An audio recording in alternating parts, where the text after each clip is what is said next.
पत्नी का देहांत हुए 15 दिन हो चुके थे। लोगों का आना जाना अब बंद हो गया था।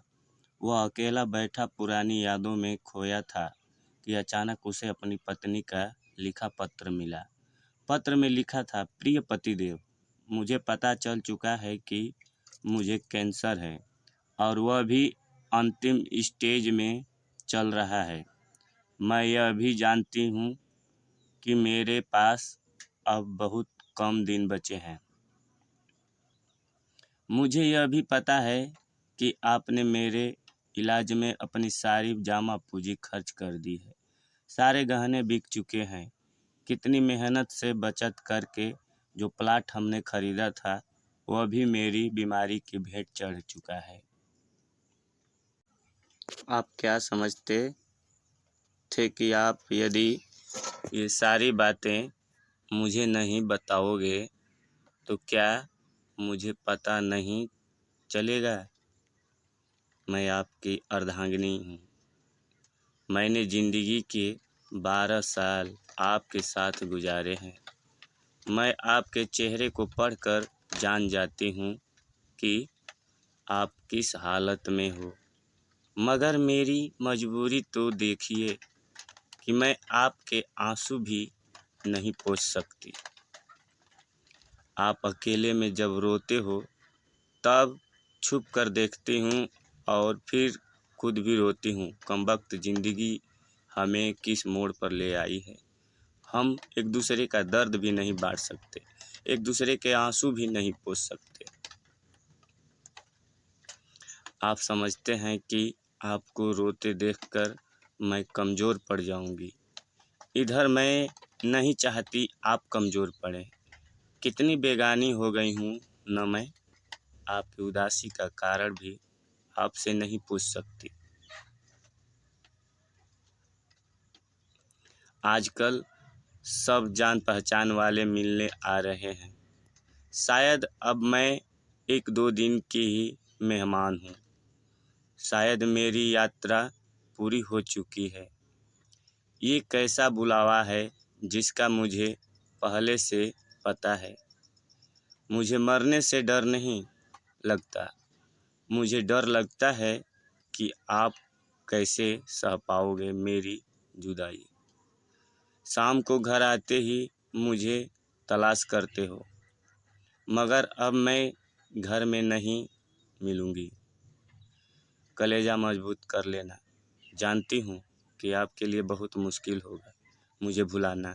मैं 2 दिन मायके चली जाती हूँ तो पीछे पीछे चले आते हो। अब तो हमेशा के लिए बुलावा आ गया है। हाथ और साथ दोनों छोड़कर जा रही हूँ, मगर आप हिम्मत मत हारना।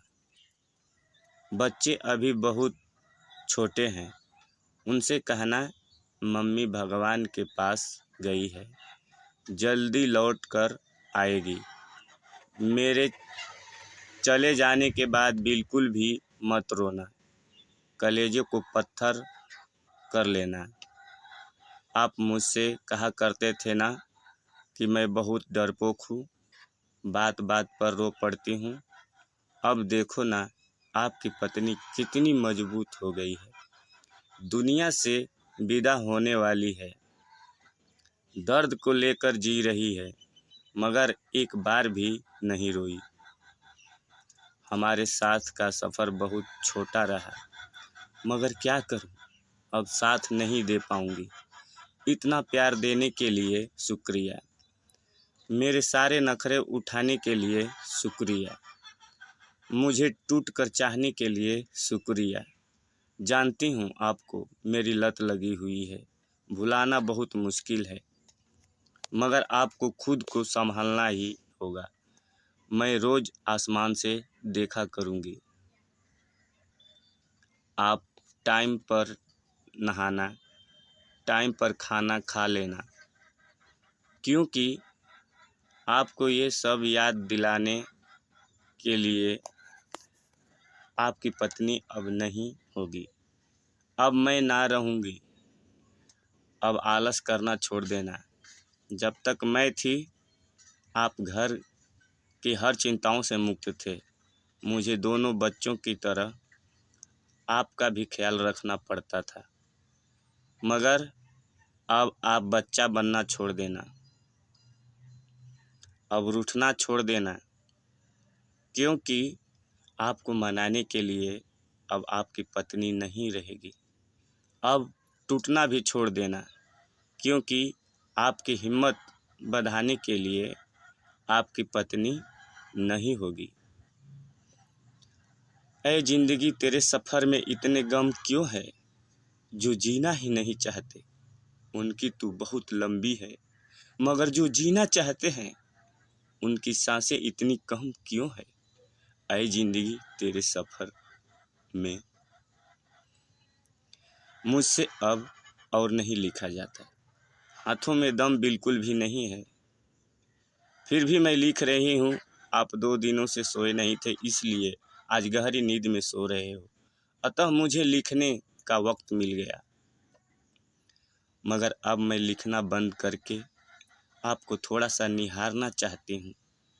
पता नहीं सुबह उठूँ या न उठूँ, आज आखिरी बार आपके हाथों का तकिया बनाकर सोना चाहती हूँ। आपके सीने से कान लगाकर आपकी धड़कनों में खोना चाहती हूँ। नमस्कार दोस्तों, प्लीज़ हमारे चैनल को सब्सक्राइब कीजिए। धन्यवाद।